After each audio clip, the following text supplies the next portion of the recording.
I'm Dr. Stefana Pecher, the Country Doc. Welcome to our wonderful office located here in North Stonington.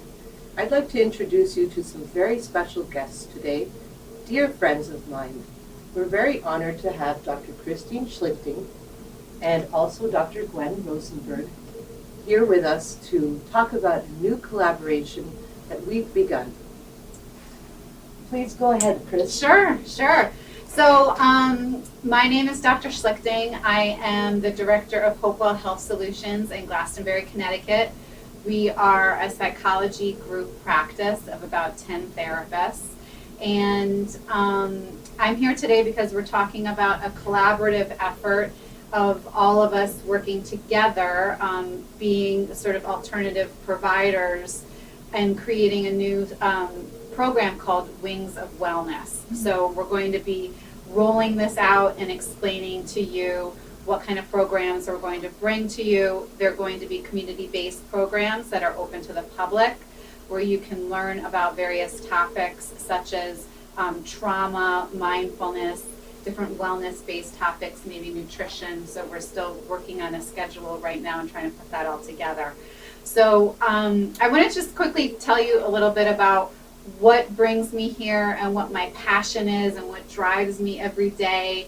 So it's been a long road for me coming to this place. I have worked and been involved in many different, had many different jobs throughout my lifetime, and I finally opened up a private practice about 3 years ago, and I really wanted to build a different model. So I was very, very frustrated with the traditional model of psychotherapy. And I developed a new model, which is called iTherapy, which is short-term based therapy, which gets people active and doing much better out in the world much more quickly.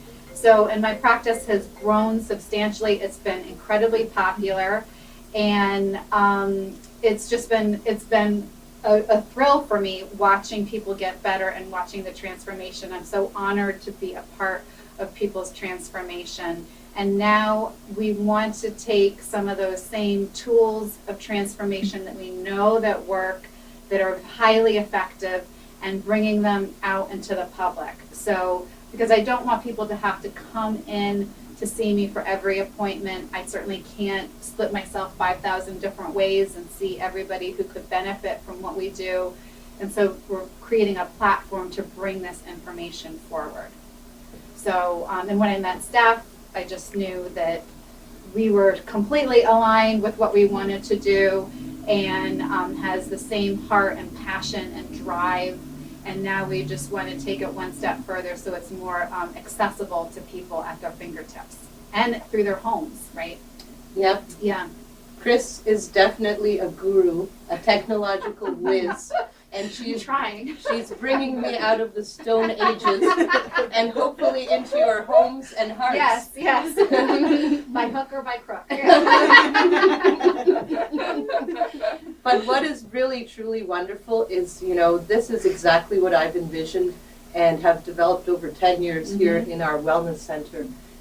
We not only combine traditional medicine with holistic modalities, but we also have some wonderful people we collaborate with, such as Gwenn, who's a naturopath. And we share a lot of patients and we take care of them in a holistic way. So we approach each person as an individual and we look at them from all aspects, the psychological aspect, the medical traditional aspect, but also other ways that could really benefit their health and wellness. So we're very blessed to have this collaboration. And Gwenn, tell us a little bit more about some of the things you and I have done together and about your own practice. Absolutely, yeah. I'm so honored to be working with you both. Just really amazing women and with such vision and strength and really leaders in the field. So, in terms of sharing patients, often, as a naturopathic doctor, I'm often referring people to all different types of doctors, but this is one of my favorite places to refer people to because I know they're so well cared for and so fully cared for. And really, I think that speaks to, medicine is the strongest when we can see each patient as an individual and think about what their specific needs are. And their specific needs might be to have surgery or to use a certain medication or to to see a psychologist and I think that really medicine works the best when we play as a team. And I think there's a lot of talk about playing as a team, but in actual practice, it hasn't quite happened. And so what I love about referring people here is often Dr. Pecher will call me and say, "Oh, that patient that you referred over, let's have a little chat. Let me catch, let's talk about this." And, we can make sure we're working together. But, and I'm always in awe of Gwenn because she has such complicated patients, and I say, how the heck did you manage this on your own for all those years? You are amazing. Oh, thank you. Very impressive. And there is that. And I think that actually that's one of the things that happens in naturopathic medicine is that people often come who have very complex cases and who don't really fit into the sort of classic diagnostic categories. And so, they'll be told by doctors either, you're fine, your labs look fine, so you must be fine, or they're told, well, we don't actually, here's your diagnosis, but we don't really have many treatment options for that. And so, or they have a medication and maybe it doesn't work well for them, or they're not seeing you and they might not get the same kind of communication about their medication, because a lot of times I'm actually talking to people about why medication is actually the best treatment option available. And when I was working in Oregon, I could prescribe medications as well. But I think that those kind of complicated cases, I know they come here and they come also to my practice. Partially, I think because they know that they're going to be heard as themselves, and they're going to be really addressed as their own person and with their own medical history that can't fit into any one category. So I really see that you do that here as well. Take the time to spend with people. I think that one patient you were mentioning, I think you were with her for an hour and a half. Sort of helping to dig through her case and figure out what was going on. Well, yes, they need the time, and Kristine too, I'm sure you have the same thing, the same passion, and you give people the time they need. Absolutely. And you hear them out. And we're also embedded in a couple places, so some of the therapists in my practice are also working in medical offices, so they're embedded psychologists there, and we also have an embedded therapist over at Pratt & Whitney. So very much the push is to be where people are and to get help early on and to create an awareness about what the symptoms are and how to treat it early and get to it very, very early. And then, of course, collaborating with physicians, and naturopaths and whoever else is involved, and so everybody working as a team and coming together and really helping to move people forward.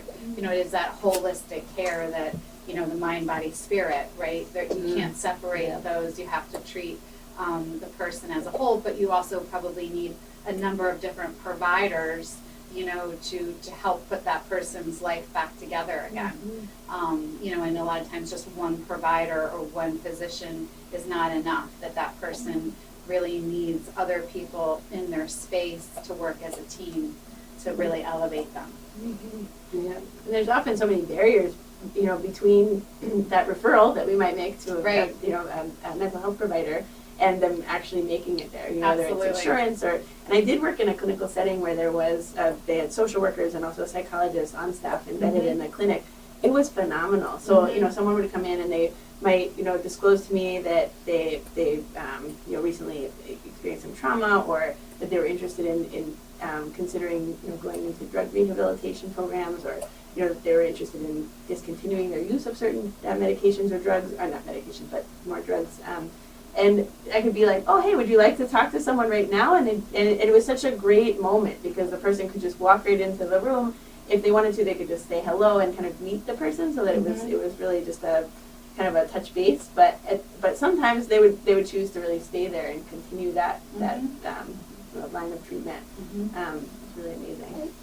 Yeah, and that's also why we're working on developing an online and Skype available option for patients, because we realize that it is very hard to get into the office, and that's a huge barrier. And there's also a stigma, although as much as we try to break down the stigma and the barriers to treatment, there definitely is a barrier. So really trying to make it as easy as possible to get that first conversation going and get people some tools to get them getting better much more quickly. Because of course, if we wait until there's a crisis moment, there can be traumatic things that happen, but there's also a lot more work that has to be done than if we were able to step in much more quickly.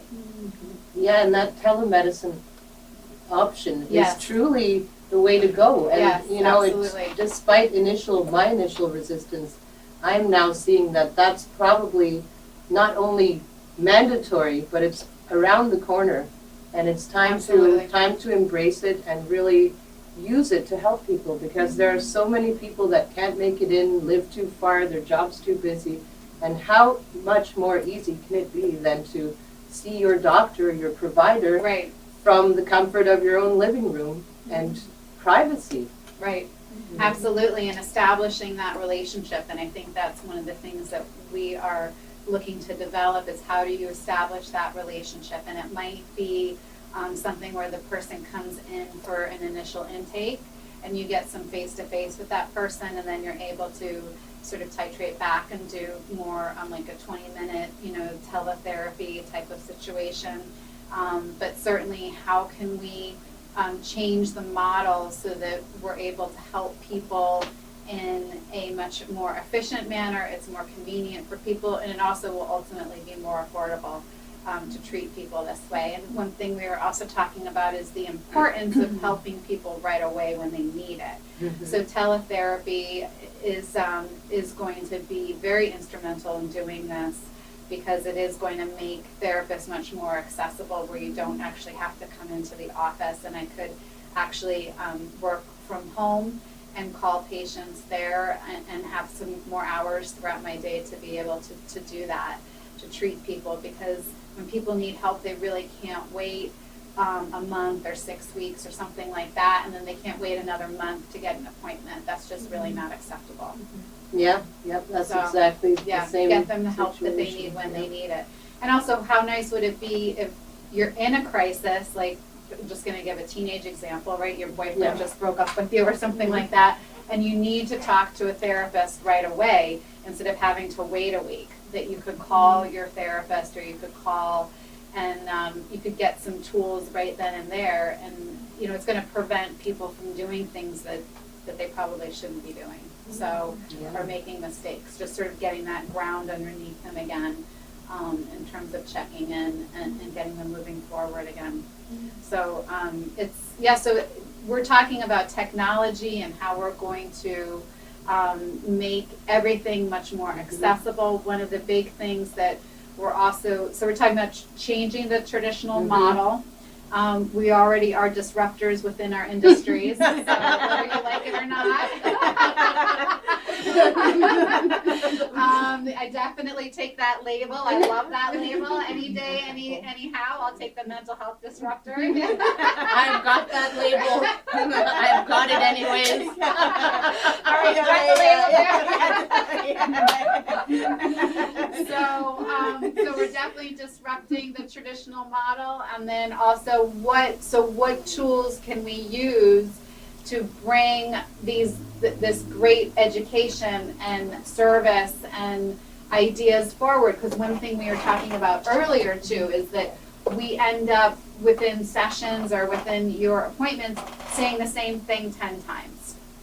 So this happens all the time, and people often think that they're incredibly unique. Well, yes, people are unique, but as providers, we do end up saying the same thing very, very much repeatedly, and we know how to extract sort of what's the formula, right? What's the basic formula for getting people to move forward, whether that's in the doctor's office, the naturopath's office, or the psychologist's office.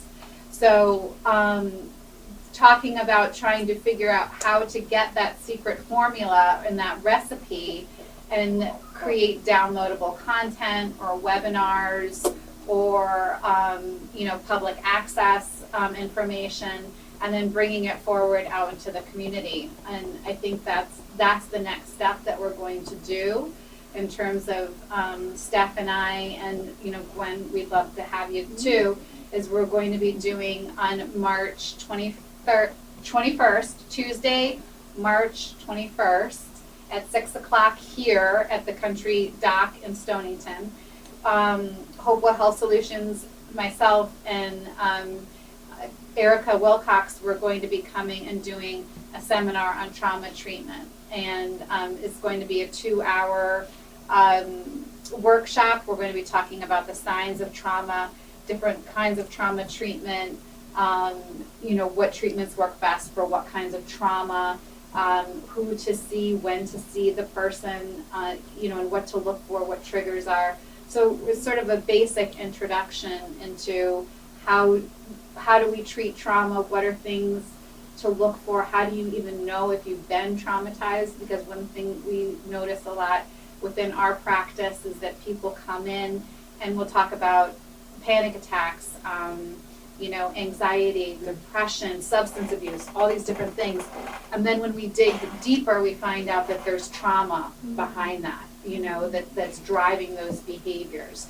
So oftentimes we don't even know what the effect is of that trauma. So it's really building that awareness. And the great news is that it's highly treatable. Trauma is highly treatable. So we're going to start there, but then we're just going to keep on going with this initiative. I think that's absolutely wonderful, Kristine, and it really ties in to the whole heroin epidemic. Absolutely. And all the other problems that we're seeing, not just with young people, but with adults and just people feeling isolated and alone, and they don't know where to turn, and so they're turning to self-medication. Yeah. And I think that this will really help bring some Absolutely. awareness and hopefully, at least put some kind of a holding pattern on this mess that we're finding our community in. Absolutely. Absolutely. So that is a lot of, and again, it starts early on. It's bringing an awareness of trauma, and also, and we'll probably do a whole section on just addiction and personality, because addiction and personality and genetics are very, very strong. And so if you know that about yourself early on, just like if you're genetically predisposed to, depression or diabetes or any of these chronic illnesses, addiction is also a chronic illness. So if it runs in your family and you build an awareness of, I have these kind of tendencies, there are very good ways to try to stay in the right path. But it is this sort of, we don't want to be blind to who we are, and building self-awareness, and then how do we stay within that path? What are the triggers? What are the things we need to look out for? And starting really early. So yeah, there's a lot of work for us to do. Oh yes, never a shortage. Never a shortage of work. Oh. Well, what's really wonderful and unique too is that we are kind of breaking the traditional medical model just by dint of who we are, and that we're business women as well. And we also are mothers. Yeah. We all have children, and we not only run a business and take care of many, many thousands of patients, but we also take care of our children, our families, and so there's a lot going on here, and I think it'll be very nice for other people to see that it's not only possible, but it's definitely doable and enjoyable. Yeah, absolutely. And that we're real people too, right? So I think that's a big piece in terms of personalized medicine.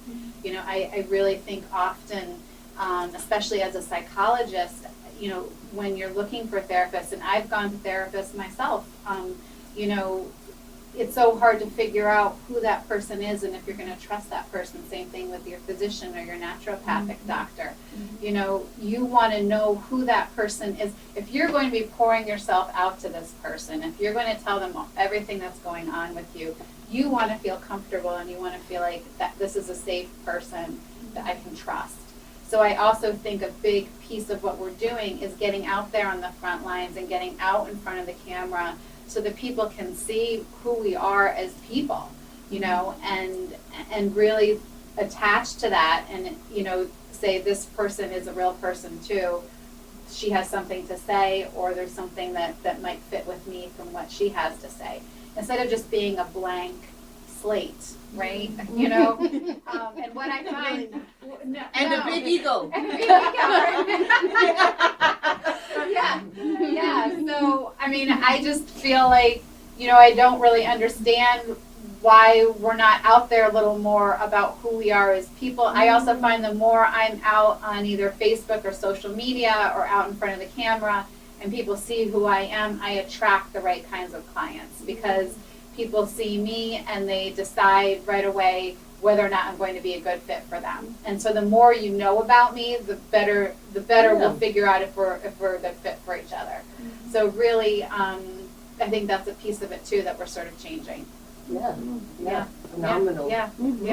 Phenomenal. Yeah. Gwenn. Gwen's like soaking it all in. I love it. Like it's so good. It's so true. You really like when you think about how you usually find a provider. It's like people are looking at insurance lists and actually of any list of providers or professionals, an insurance list has like the least information possible. You don't get like you might get where the person did their residency. You might get where they're how located. many years of practice, where they're located, right? Yeah.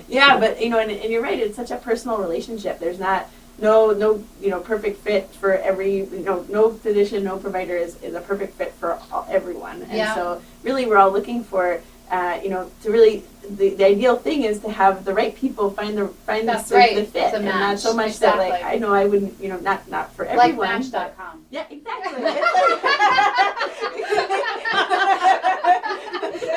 Swipe right. That's Tinder, honey.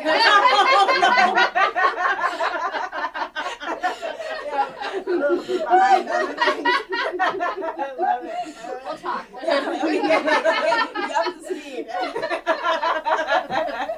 Oh my goodness. Yeah. But it's so true that really, to find a good fit and for us to be people and for people to know that, they're looking for someone who is going to be coming from the same place, because really to be able to provide good care to someone, there needs to be an understanding of you're on the same page. A synergy. Really, and a really like an effort on the part of the provider to really to think about what that person sitting in front of them, what's important to them, where they're coming from. In conclusion, and to treat we'd like based to on say that. thank you very much to Dr. Kristine Schlichting of Hopewell Health Solutions, and also to Dr. Gwenn Rosenberg of Third Stone Health.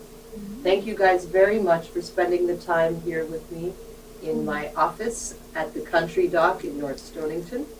And Anessa Haney, thank you so much for filming us and for spending all of this time with us, all of your support. And we also wanted to wish you best of luck with your new cotton candy business. All right, take care and stay tuned. Follow us on Facebook, Twitter, and you'll be hearing a lot more from us soon.